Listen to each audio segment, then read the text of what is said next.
It's weird how some things stick with you forever, like the smell of chlorine on a summer day or the hollow feeling of your parents forgetting your birthday. My name's Jake. I'm 27 now, but when I think back to the moment I realized I didn't really exist in my own family, I was 12. It was the morning of my birthday, a Saturday, and I came downstairs expecting maybe pancakes, maybe one of those corny balloons my mom would tie to the back of the kitchen chair when I was younger.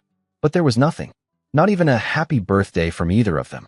They were too busy getting my older brother, Ryan, ready for his tennis match. He was 17 then, full of swagger, wearing his varsity jacket like a king wears a crown, and talking nonstop about some regional qualifier he was sure he'd win. My dad was zipping up Ryan's gear bag like it was a briefcase filled with gold. My mom handed him a protein bar and kissed him on the forehead. I stood there in the hallway, waiting, watching. Eventually, I said it out loud. "Hey, it's my birthday." My mom paused for a second. "Oh, right. Happy birthday, sweetie," she mumbled, not even looking up from tying Ryan's shoes. Something, by the way, he was fully capable of doing himself. My dad didn't say anything. He just said, "Come on, let's beat traffic," and they left. That morning, I ate cereal by myself and watched the balloons in the neighbor's yard, probably for their kid's party, sway in the wind. That's how it always was with Ryan. Everything revolved around him. If he had a soccer game, we all went. If he had a tantrum, the world stopped. If I got an A, it was well done. If he got a B+, it was a full-on celebration. They poured money into him, private tutors, sports coaches, music lessons, even a dang public speaking coach when he decided he might run for student council. I was the tag-along, the afterthought. If Ryan was a first draft being constantly edited and polished, I was the scribble in the margins. By high school, it was clear how lopsided things were. Ryan got a $30,000 Jeep for his 18th birthday. Brand new, silver, with custom leather seats and a bow on top. My dad handed him the keys in the driveway like it was a scene from a commercial. Everyone clapped. I was 16. I didn't even have a bike that fit me anymore. My old one, a rusty, hand-me-down BMX, had a broken brake and a chain that slipped every few feet. My dad once said I didn't need a new one because I wasn't really the outdoor type. But the real kicker? When Ryan turned 20, my dad gave him a job, just like that. "Come work with me," he said. "Start learning the ropes." My dad owned a mid-sized construction supply company. Not flashy, but steady. He'd built it from scratch, and he was always talking about legacy and the future of the business. Apparently, that only meant Ryan. Never once did he ask if I was interested. I was already working part-time at a bookstore after school, saving up for community college. I remember overhearing him tell my uncle at a family gathering that I wasn't business-minded and that I liked to keep to myself. Like being quiet disqualified me from ever being part of the family plan. I kept my head down, studied hard, learned how to code, built websites on an old laptop I'd bought off Craigslist with my own savings. I didn't expect praise. I didn't even really want it anymore. I just wanted freedom. Still, every once in a while, the little digs would slip in. My mom once said I looked scruffy when I showed up to a family dinner after pulling an all-nighter freelancing. My dad laughed and said, "Well, not all of us are born with hustle like Ryan." It was like I could never be enough. Not loud enough, not charismatic enough, not worthy enough. I moved out at 20 and never asked for a dime. Ryan, on the other hand, still lived at home well into his 20s. Rent-free, utilities paid, and with a revolving door of girlfriends who always seemed vaguely annoyed to be at family dinners. He'd roll his eyes when our aunts asked what he was doing these days. "Just helping Dad run the show," he'd say, like he was the heir to an empire. Meanwhile, I was taking online classes, building apps at night, and turning small freelance gigs into something real, something mine. They didn't know that, though. No one in my family really asked. They assumed I was scraping by, probably still working at that bookstore. It was easier that way. Let them think I was average. Let Ryan think he'd won. But something shifted a few months ago. It was my aunt, Dad's younger sister, who noticed. She invited me over for coffee one Sunday, just the two of us, and said, "Jake, you look good." Like, good. What's going on? I don't know why, but I told her. I told her about the app that took off. About the buyout offer I accepted that left me with more money than I'd ever imagined. I told her I'd quietly invested in a few rental properties, started 2 more ventures, and was technically a millionaire now. Not that I was flaunting it. She blinked, stunned. Does your family know? I shook my head. They never asked. And I wasn't planning on telling them, either. Not until the family barbecue. It was one of those long-standing traditions. Every summer, my parents would host a massive cookout in the backyard. All the aunts and uncles, cousins, distant relatives. Ryan was always the star of the show, walking around with a beer in hand, cracking jokes, talking loudly about business deals he didn't understand, or how he and Dad were crushing it at work. I usually stood by the grill or helped the kids with their games. Out of the spotlight. As usual. But this time, things were different. This time, I didn't arrive in my usual beat-up sedan. I'd given it away months ago. I showed up in a sleek black Audi, understated but clean, and I wore a simple but tailored outfit. Nothing flashy, but expensive if you knew what to look for. I brought a bottle of wine that cost more than most people's weekly groceries. And I watched, amused, as heads turned. Ryan's eyes narrowed the moment he saw me. I saw his jaw clench. But he said nothing. Not right away. People started asking questions. Where have you been, Jake? You look great. What are you up to these days? And I gave vague answers. Just working. Keeping busy. I saw Ryan watching me like a hawk, probably trying to figure out why his little brother was suddenly the center of attention. Then someone, I think it was my cousin Julia, asked directly. So what do you do, Jake? Like for work? I smiled. Took a sip of wine. Tech stuff, I said. I sold a couple of apps. Invested a bit. Nothing huge. Ryan laughed, loud and fake. Yeah, sure. Jake's the next Zuckerberg. I shrugged. Nah, I just play it smart. Quietly. That word, quietly, did something to him. I saw the flicker in his eyes. Like he knew I was saying something more. He didn't blow up right then. Not yet. But the stage was set. What happened next would tear the family wide open. And it all started with a single, innocent question from my aunt, just loud enough for everyone to hear. So, Jake, are you planning to take over Dad's company someday? I didn't even get the chance to answer. Ryan did. And that's when the mask came off. Ryan didn't even let the question breathe. Why would Jake take over the company? He scoffed, practically laughing as he stood up a little straighter, his beer sloshing slightly in his hand. He's never lifted a finger for it. I've been working with Dad for years. I know the clients. I know the vendors. Jake's just doing whatever it is he does online. There was a beat of silence. I didn't flinch. I just looked at him, eyes steady, lips neutral. But inside, something cracked. Not snapped. Not exploded. Just cracked. Like the slow, inevitable split in a frozen windshield. You know it's coming. You see it spreading. And no matter what you do, it's never going back to what it was. My aunt, the one who'd asked the question, blinked. She glanced between us and said, I just thought. Maybe Jake had been doing something worth talking about too. Oh, I'm sure he's busy, Ryan added with a forced chuckle. But let's be real. Jake's never been the business type. You said it yourself, Dad. My dad, who'd been manning the grill like some king at his post, turned slightly. Ryan's been a real asset, he said. He stepped up. He's responsible. There it was again. The invisibility cloak. Thrown over me with such casual ease. But this time, I didn't stay quiet. I didn't plan on speaking. I didn't come to that barbecue to stir the pot. But there's only so many times you can be erased from your own story before your voice finds its way out. I've been busy building something too, I said calmly. It just didn't involve asking Dad for a job. A few heads turned. The cousins nearby stopped poking at the chips and salsa. Ryan snorted. You mean like your little side projects? No, I said. Like the startup I sold last year. The one that paid for my condo. And my car. And a couple other things. My mom's head jerked up. You bought a condo? I nodded. Downtown. Paid in full. Ryan's smirk faltered, just slightly. Wait, you actually made money off one of those apps? More than a little, I replied, keeping my tone light. I don't really talk about it much. Wasn't really the kind of thing anyone seemed curious about. My dad gave a polite, confused laugh, like he wasn't sure if this was a joke. You're telling me you bought property? With what? Freelance money.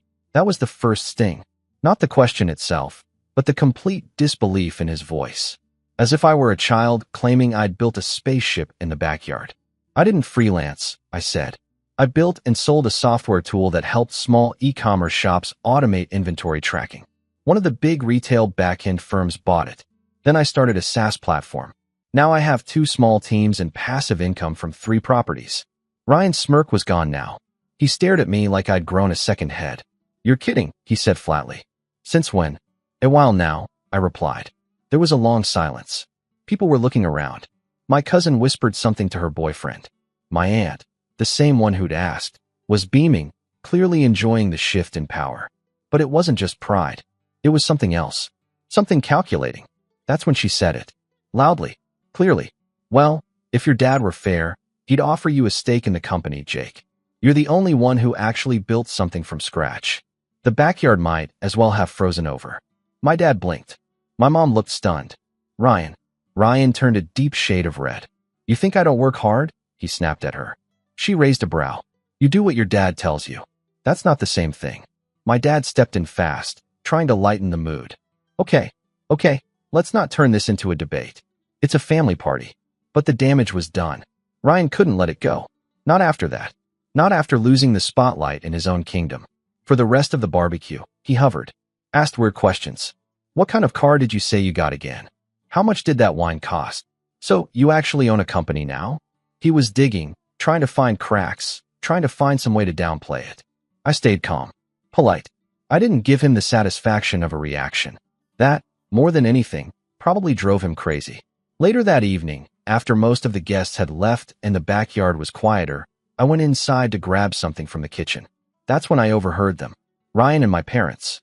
In the dining room. He embarrassed me, Ryan was saying. At my house. It's not your house, my mom whispered, but weakly. My dad added, we didn't know he'd made money. He's never mentioned it before. Because he's sneaky, Ryan snapped. You think he just happened to show up in that car with that watch and that smug face? He wanted this. He planned this. He wanted to make me look like some trust fund idiot. I froze in the hallway. Part of me wanted to walk in and set the record straight. But another part wanted to hear what they really thought. You're overreacting, my mom said, though again, there was no conviction behind it. I've been here, working, helping dad with everything. And now suddenly Jake's the golden child because he made a few bucks online. Ryan, my dad began, but Ryan cut him off. No way. You promised me. I've earned this. The business is mine. He doesn't get to just waltz in and take that from me. Take that from me. Like I was stealing something that was never even offered. I slipped away before they noticed me, heart pounding. Not from fear. Not from sadness. From clarity. This wasn't just about favoritism anymore. This was about Ryan feeling entitled to a legacy that didn't even exist yet. A future he assumed would be handed to him, just like everything else in his life. And I was a threat. A mirror. One that showed him everything he wasn't. A week passed. Then two. Radio silence from my parents. No calls. No texts. Just quiet tension humming underneath everything. Then, one afternoon, I got a call from my cousin Julia. Hey, she said, hesitant. I probably shouldn't be telling you this, but Ryan, he went to your dad and asked him to freeze you out of the will. I blinked. Wait. What? Yeah. He told your dad you were manipulating everyone. That you only showed up to the barbecue to make a scene and steal attention. And he suggested that if something happened to your parents, you'd probably sell the business to the Chinese or something ridiculous like that. I sat in stunned silence. That's not all, she said. I overheard him talking to your mom too. He told her that if they didn't protect him legally, he'd walk. Said he didn't want to waste another 5 years just to have you come in and inherit half the company. It didn't even feel real. The same guy who used to give me noogies and steal my Halloween candy was now lobbying to erase me from the family. All because I dared to succeed on my own. I thanked Julia. Hung up. Stared at the wall. That was the moment it changed. All of it. I'd tolerated the jabs, the years of invisibility, the backhanded compliments, the favoritism. I'd swallowed every birthday they forgot, every achievement they dismissed, every time they looked past me in favor of their loud, flashy golden boy. But trying to legally erase me? That was a line. And I don't care how dramatic this sounds. Something in me snapped. Not with rage. Not with violence. With purpose.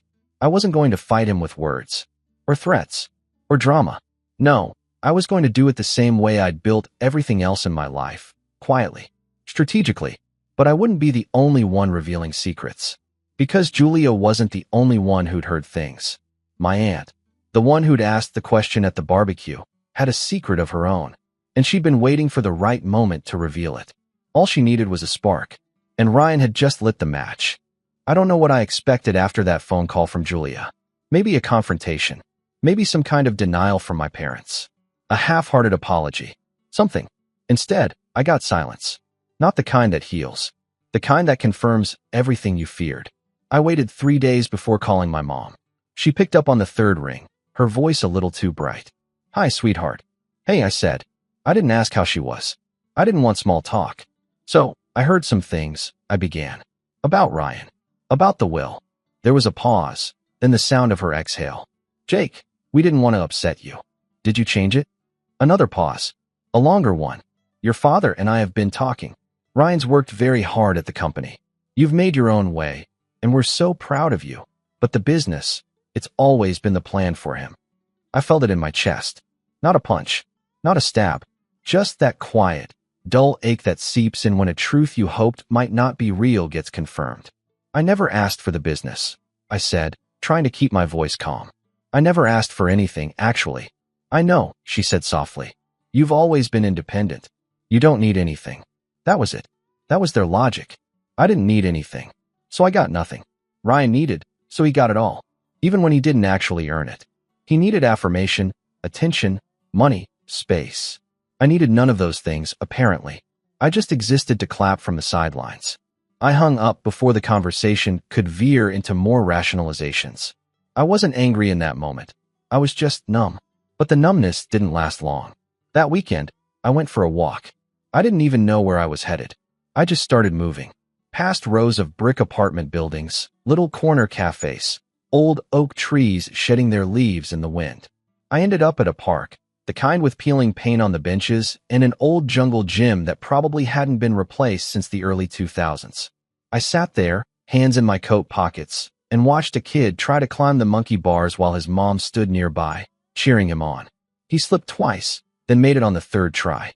She clapped, he grinned, and something in my chest twisted. No one ever clapped for me, but I clapped for myself.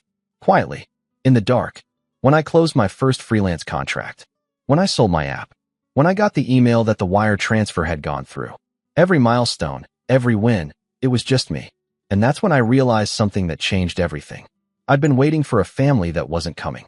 Waiting for validation from people who'd already made up their minds about who I was.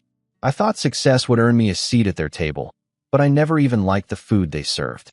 So I built my own. It wasn't easy, and it didn't happen overnight.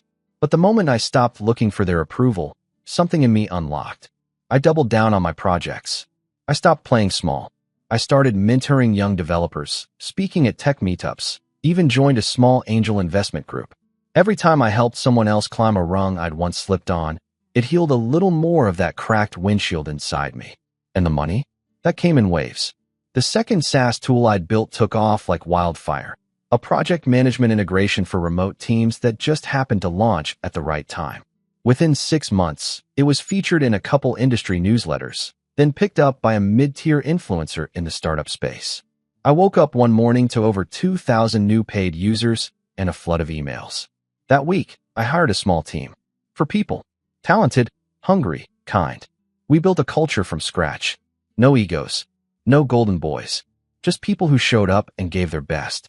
I rented a small office space downtown. I could have stayed remote, but I wanted somewhere to go. A place that was mine. Every morning, I'd grab coffee from the same corner shop and walk in through the glass doors, smiling at the simple decal on the window that said the company's name, Lumen Forge. People thought it was fancy. It wasn't. It was 1,200 square feet with squeaky floors and a tiny kitchenette. But it was mine. And slowly, the weight started lifting. I wasn't the invisible one anymore. At least, not to myself. But my family? They stayed distant.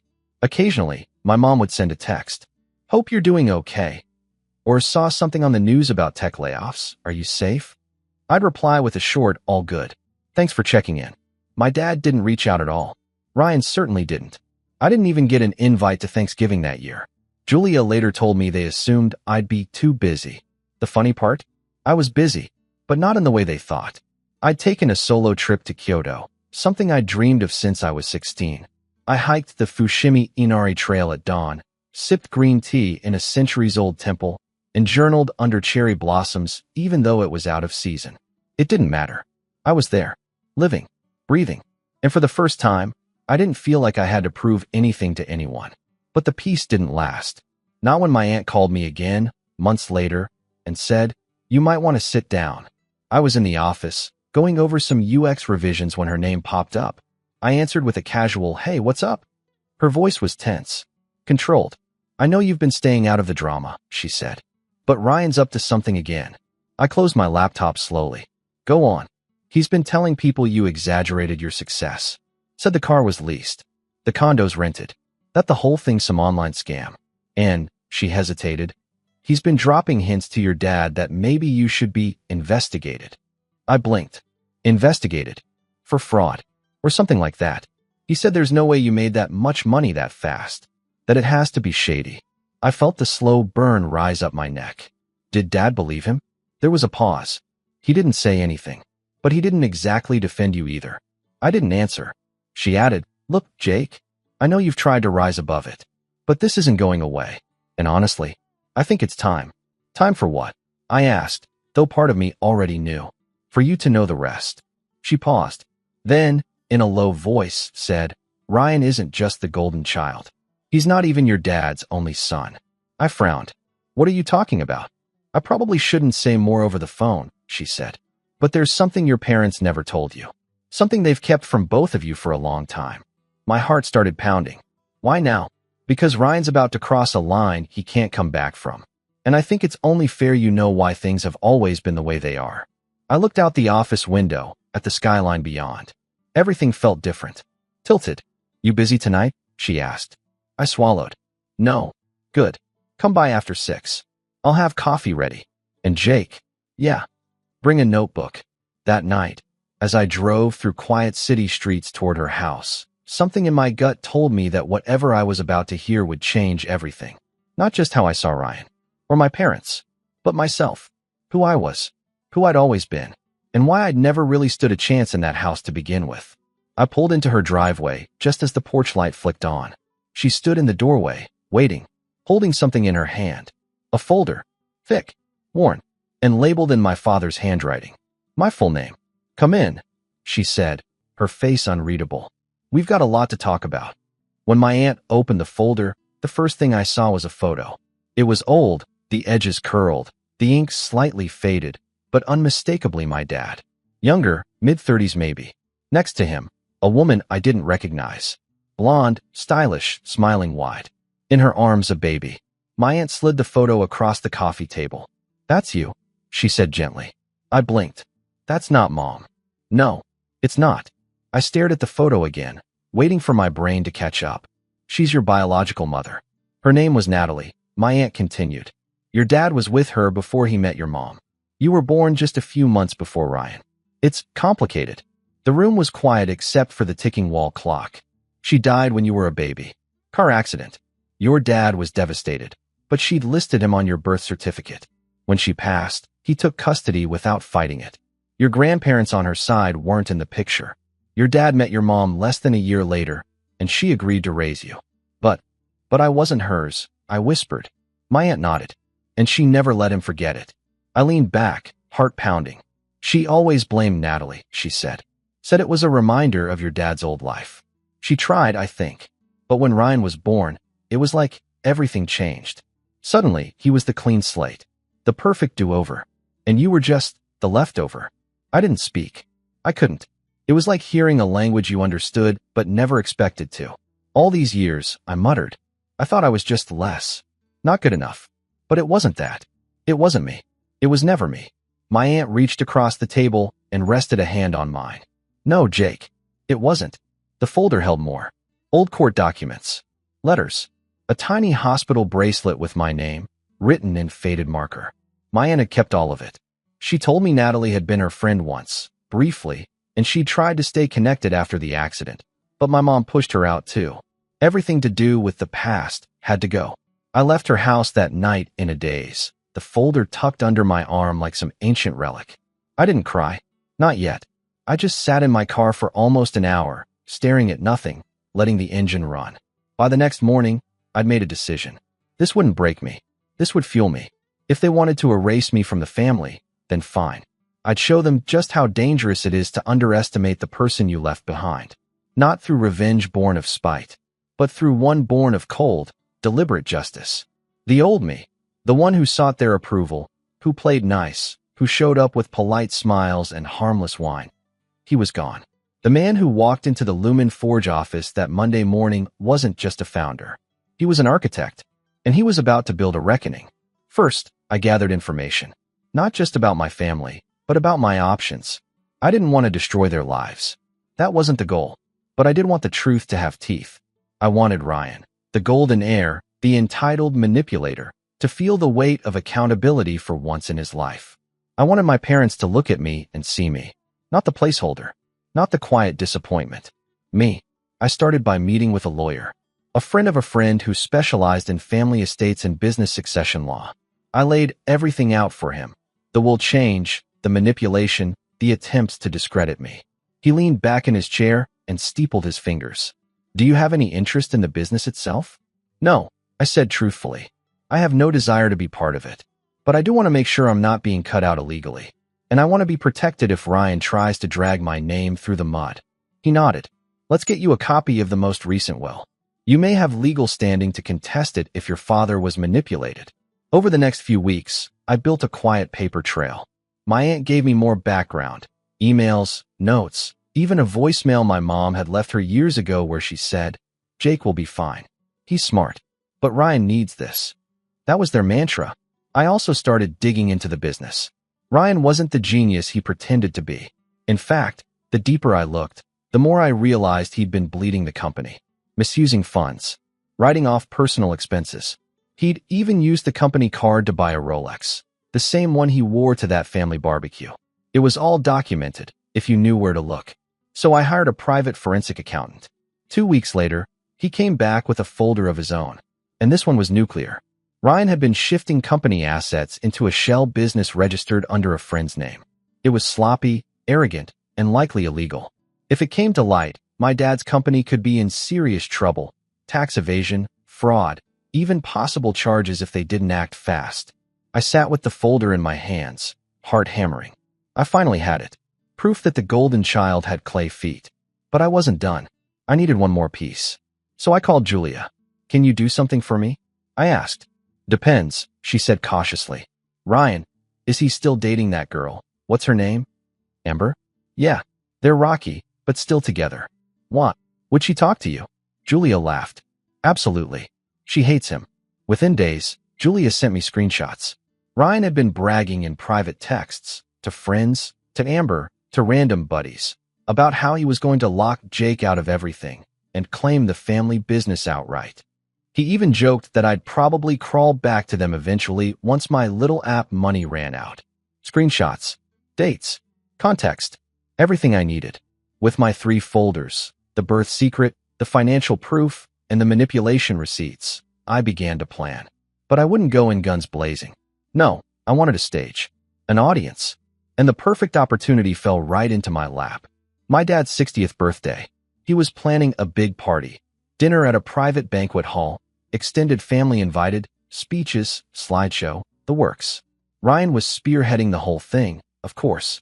Julia caught wind of it and sent me the invite. I wasn't even on the original list, but she added me manually. "This is it," she wrote in the message. "If you want your moment, this is the one." I RSVP'd, and I started preparing. I rented a black suit. Clean, tailored, modern, not flashy. But when I wore it, I looked every inch the CEO Ryan pretended to be. I had the folders scanned, labeled, and tucked away on a sleek tablet. And I called in a favor from a friend of mine, a professional videographer who owed me one. Discreet recording, I told him. Nothing fancy, just capture reactions. Audio clear. "Can you do that?" He smirked. "Easily." The plan wasn't to explode the room. Not yet. The plan was to set the table and serve the truth, course by course, in front of everyone who ever watched me sit in silence. Aunt Denise offered to help. She knew my timing. She knew what to say. She'd be the one to ask the question, just like before. All I had to do was wait. And when the moment came, I'd stand, quietly, calmly, and show them who I really was.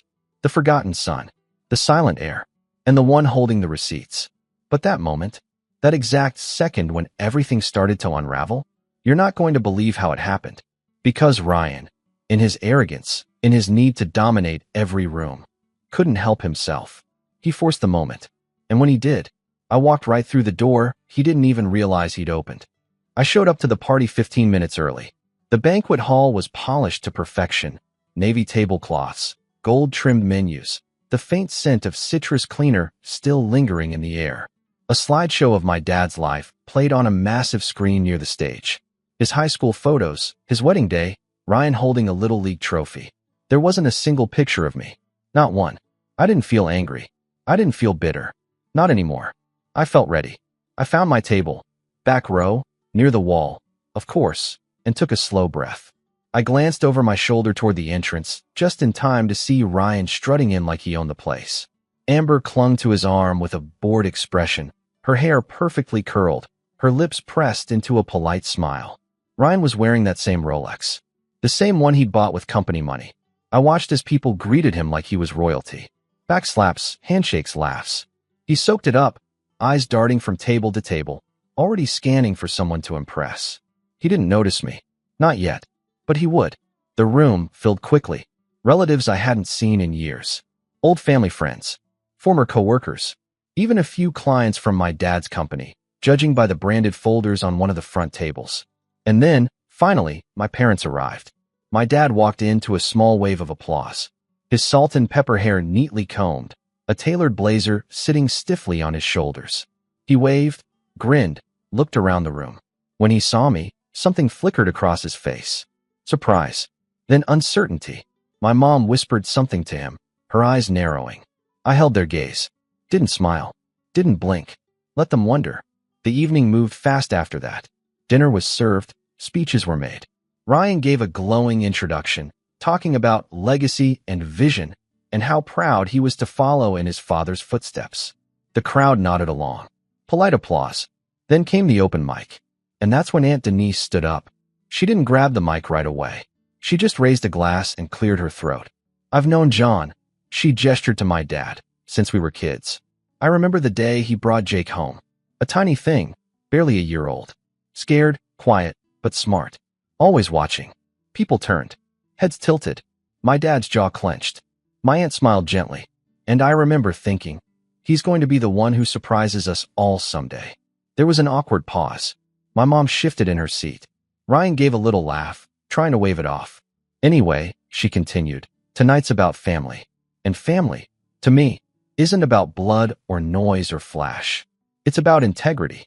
About who shows up, even when no one's clapping. She raised her glass toward me. To the quiet ones. A few others raised their glasses too. Hesitantly. Curiously.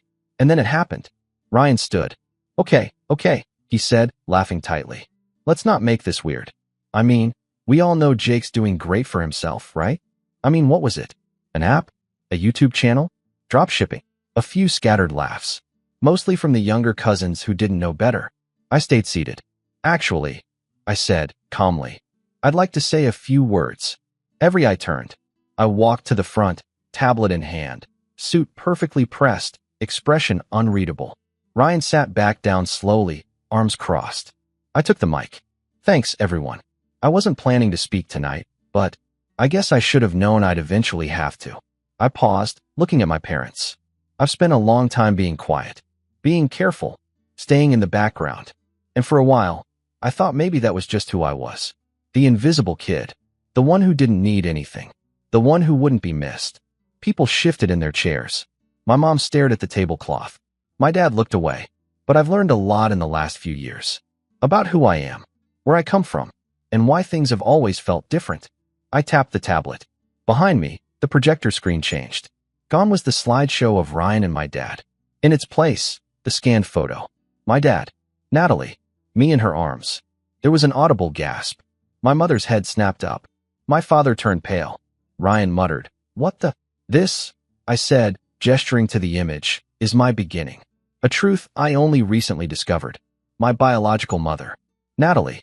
She passed when I was a baby. My father took me in. And later, he married someone else. Someone who agreed to raise me, but never really accepted me." I turned to the crowd. I'm not saying this for pity. I don't want sympathy.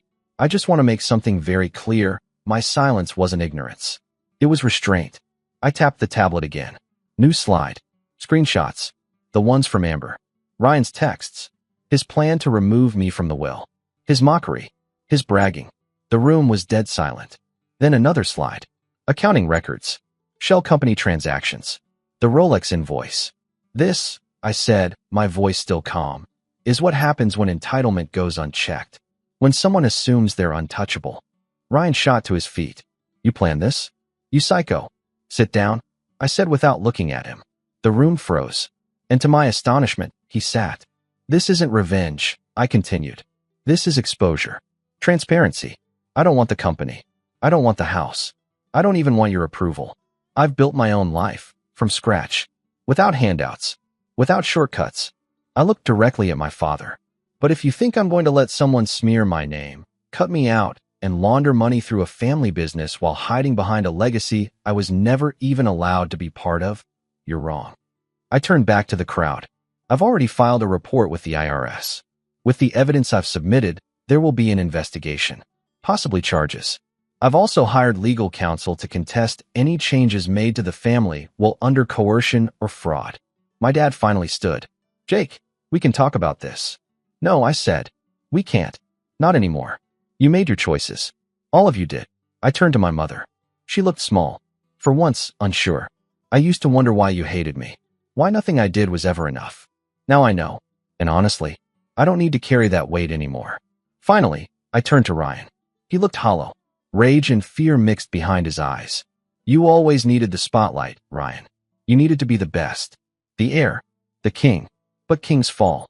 And when they do, the quiet ones are already building empires behind the curtain. I placed the mic down on the podium, walked back to my table, and left. I didn't wait for the fallout. Didn't wait to see my mom cry, or Ryan yell, or my dad crumble. I walked out of that hall and into the cool night air, the doors shutting softly behind me. I didn't feel triumphant. I felt free. The next few months were a storm I watched from a distance. The IRS investigation went public. Ryan tried to deny everything, but the records were airtight.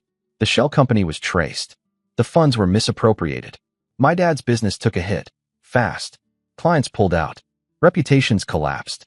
He stepped down quietly to avoid scandal. Ryan was removed from the company entirely. They offered me a stake, a chance to help rebuild.